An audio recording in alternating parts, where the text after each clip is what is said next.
بسم الله الرحمن الرحيم الحمد لله رب العالمين والصلاة والسلام على أشرف الأنبياء وسيد المرسلين محمد وعلى آله وصحبه ومن تبعهم بإحسان إلى يوم الدين.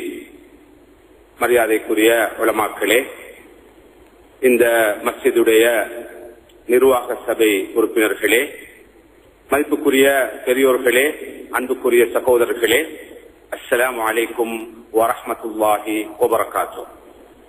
ரமலான் காலம் என்பது மூமின்களுடைய முத்தகீன்களுடைய பருவ காலம், சீசன்.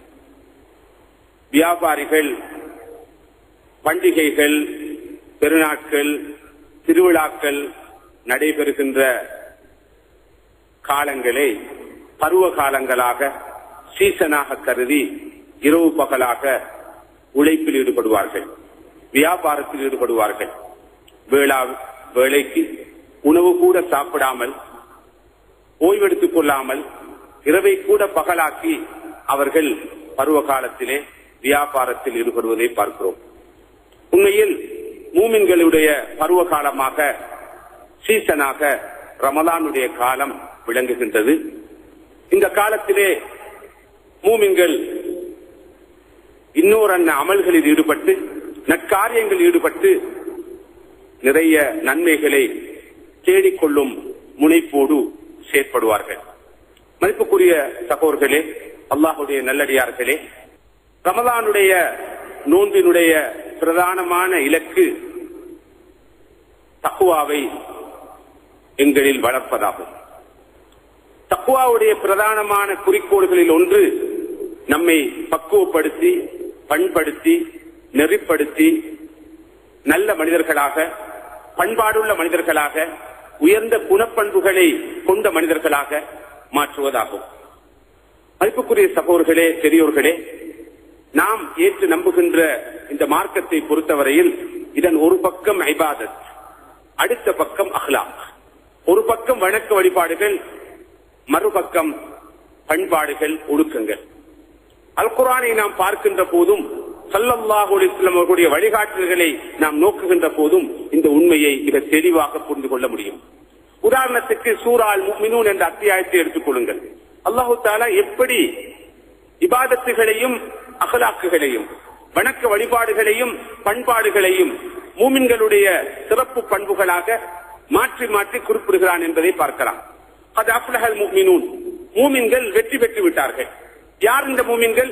அல்லதீனஹும் ஃபீ ஸலாத்திஹிம் காஷிஊன், அவர்கள் தொழுவார்கள், தொழுகையிலே உள்ளச்சத்தோடு இருப்பார்கள், உள்ளச்சத்தோடு தொழக்கூடியவர்களாக இருப்பார்கள். மூமின்களுடைய ஒரு பண்பு தொழுகை, அது இபாதத். தொடர்ந்து அல்லாஹ் சொல்கிறான், வல்லதீனஹும் அனில் லஹ்வி முரிதூன், தொழக்கூடியவர்களாக இருக்கின்ற அவர்கள் வீணான காரியங்கள், வீணான செயல்களை விட்டு விலகியும் இருப்பார்கள். அஹ்லாக், தொழுவார்கள், வீணான காரியங்களை அவர்கள் செய்யாமல் ஒதுங்கி இருப்பார்கள். தொடர்ந்து அல்லாஹ் சொல்கிறான், வல்லதீனஹும் லிஸ்ஸகாத்தி ஃபாயிலூன், மேலும் அவர்கள் ஜகாத்தை கொடுப்பார்கள். இபாதத், முதலாவது இபாதத், இரண்டாவது அஹ்லாக், மூன்றாவது இபாதத். தொடர்ந்து அல்லாஹ் சொல்கிறான், வல்லதீனஹும் லிஃபுரூஜிஹிம் ஹாஃபிதூன், மேலும் அவர்கள் தமது கற்பை பேணி பாதுகாத்துக் கொள்வார்கள். இங்கே அஹ்லாக் சொல்லப்படுவதை பார்க்கிறோம். வல்லதீனஹும் லிஅமானாத்திஹிம் வஅதிஹிம் ராஊன், அவர்கள் அமானத்துகளை, கொடுத்த வாக்குகளை சரியாக பேணி நிறைவேற்றுவர்களாக இருப்பார்கள். தொடர்ந்து அல்லாஹ் சொல்கிறான், வல்லதீனஹும் அலா ஸலவாத்திஹிம் யுஹாஃபிதூன், அவர்கள் தொழுகைகளை பேணி தொழக்கூடியவர்களாகவும் இருப்பார்கள். இப்படி மூமின்களுடைய தன்மைகளை பற்றி சொல்கிற போது அல்லாஹ் இபாதத்தையும், அஹ்லாக்கையும், வணக்கத்தையும், பண்பாட்டையும் மாற்றி மாற்றி குறிப்பிடுவதை தெளிவாக பார்க்கிறோம். சூரா ரஹ்மானில், சூரா அல் ஃபுர்கானிலே அல்லாஹ் சுப்ஹானஹு வ தஆலா ரஹ்மானுடைய அடியார்களுடைய சில முக்கியமான குணப்பண்புகளை சொல்கிறான். ரஹ்மானுடைய அடியார்கள் எப்படிப்பட்டவர்கள்? அல்லதீன யம்ஷூன அலல் அர்தி ஹௌனா, அவர்கள் இந்த பூமியில் நடக்கின்ற போது அமைதியாக நடப்பார்கள்.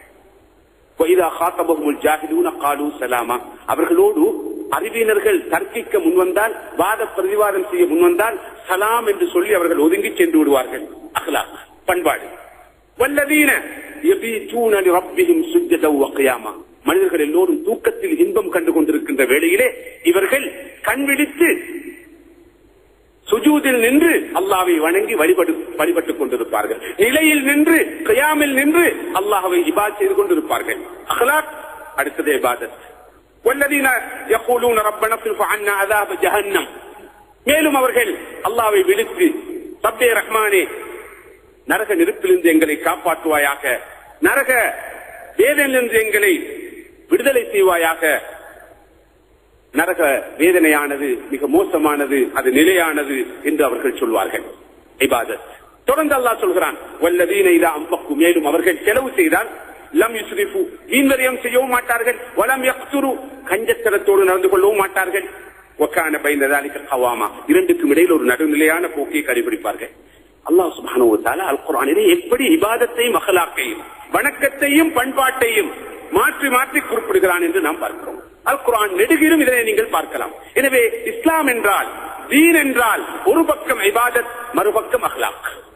இந்த இரண்டு அம்சங்களும் ஏக காலத்தில் மூமின்களிடம் வருகிற போதுதான் அவர்கள் வெற்றியாளர்களாக ஜெயசீலர்களாக மாற முடியும். ரமலானுடைய நோக்கமும் அது இபாதத்தாக இருப்பது போல அக்லாக்கை வளர்ப்பது. தொழுகையுடைய நோக்கம் அதுதான், நோன்புடைய நோக்கம் அதுதான், ஜக்காத்துடைய குறிக்கோளும் அதுதான், ஹஜ்ஜுடைய குறிக்கோளாக இருப்பதும் அதுதான். உண்மையில் நானும் நீங்களும் வாழுகின்ற இந்த உலகத்தை பொறுத்தவரையில், இந்த காலத்தை பொறுத்தவரையில் மனித சமுதாயம் எதிர்நோக்கி இருக்கிற